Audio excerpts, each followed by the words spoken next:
The wind through the pines wasn't a whisper, but a dry, rattling cough. Eliza tightened the scarf around her neck, the wool scratchy and damp. The shortcut through Blackwood Acres had been a stupid idea, born of dwindling daylight and a dead phone battery.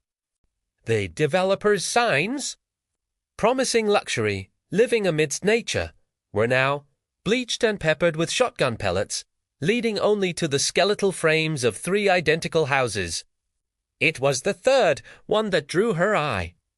Unlike the others, its front door was shut. A lone, weather-frayed ribbon of police tape fluttered from the knob, a faded yellow gasp in the gloom. The rational part of her, the part that was shrinking by the second, screamed to walk past. But another part, a deeper, older part, noted the door's symmetry. It was a door that promised enclosure, a temporary refuge from the coughing woods. She pushed it open.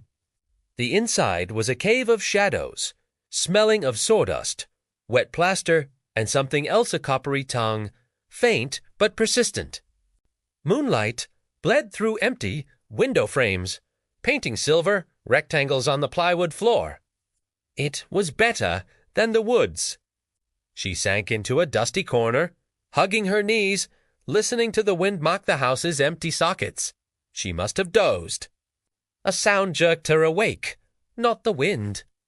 Asterisk scritch, scrape, pause, scritch, scrape, asterisk it came from upstairs.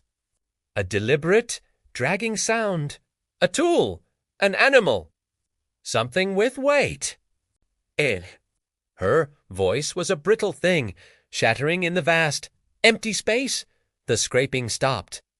Silence, thicker and more menacing than the noise, poured down the unfinished staircase. Eliza stood, muscles coiled. She should run, now. But the door seemed so far away, the woods beyond it a realm of chattering teeth. Then a new sound. A low, wet asterisk drip asterisk, asterisk drip asterisk, asterisk drip asterisk. Not from a leak. It was too thick. It fell directly above her, a steady punctuation to the silence. A dark spot bloomed on the plywood ceiling, glistening in the moonlight. It grew, coalesced, and let go a single, fat drop that landed with a soft asterisk tap asterisk by her foot. It was not water. It was the color of rust, of old wine. The air grew cold. The coppery smell swelled, now mixed with a sickening sweetness, like spoiled meat and cloying perfume. The dark spot on the ceiling began to shift. It elongated, forming a shape the suggestion of a head, shoulders, arms splayed, a stain with terrible geometry. This time, it was directly overhead, moving across the floor of the room above, following the shape of the stain, a dragging leg. A hesitant, grinding step, Eliza ran. Not for the door, but for the stairs, a foolish, panicked impulse to confront, to see. The raw pine steps groaned under her weight. The upper floor was a long hallway, doors to empty rooms yawning on either side. At the far end, a master bedroom. Moonlight flooded it, and in the center she saw the source of the dripping. The floor was a Jackson Pollock of dried and fresh crimson.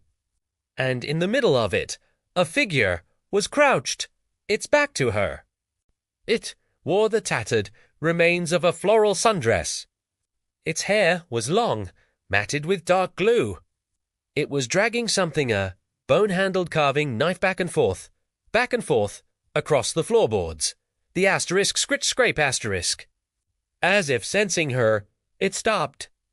It began to turn, not with the fluid motion of a body, but with the jerky, relentless progression of a rusted gear. Eliza saw a pale profile, a downcast eye, a mouth sewn shut with crude, black stitches. The thing in the sundress stood. It raised a hand, not towards Eliza, but towards the empty wall. Its finger, pale and slender, began to move. It wasn't pointing. It was asterisk writing asterisk. In the air, but with each motion, A corresponding line of dark fluid appeared on the plaster wall. Eliza's breath froze. The figure took a shambling step toward the wall, its head tilting, as if admiring its work. The dripping from below quickened. Asterisk plip, plip, plip. Asterisk the figure's hand rose again. It was a foot from the wall now. The smell was overpowering, a physical presence coating Eliza's tongue, filling her lungs. The thing's neck craned, the stitches pulling taut.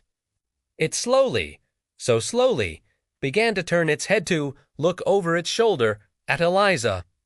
Eliza Brock? She stumbled back, crashing into the hallway wall. She fled, down the stairs, each step a thunderclap in the silent house. The front door was still open, a rectangle of less deep black. She sprinted for it, the asterisk drip dash drip dash drip asterisk becoming a frantic patter, a rainstorm inside the house. She exploded into the night, the cold air a slap.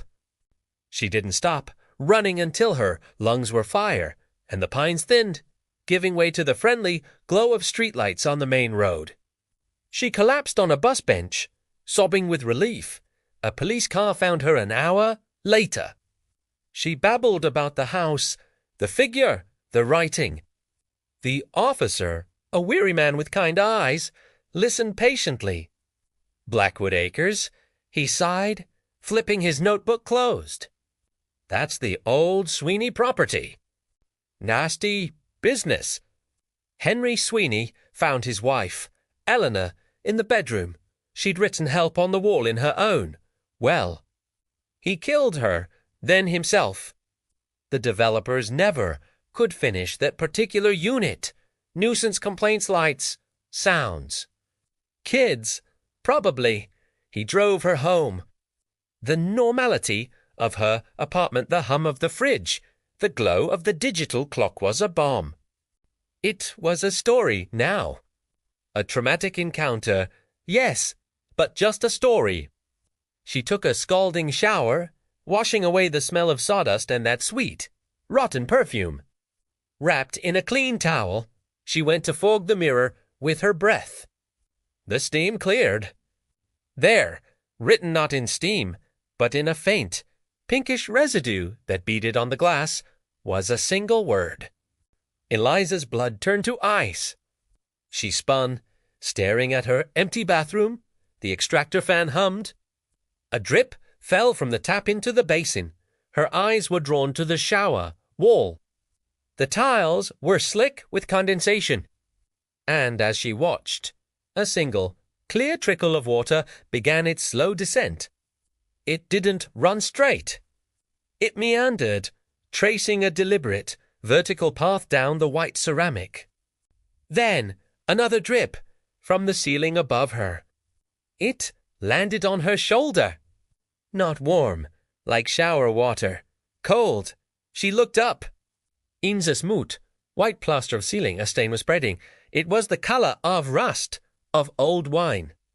It elongated, forming the suggestion of a head, shoulders, arms splayed. And from the floor above the silent, empty apartment of her neighbor, who was away on vacation, came a faint, familiar sound.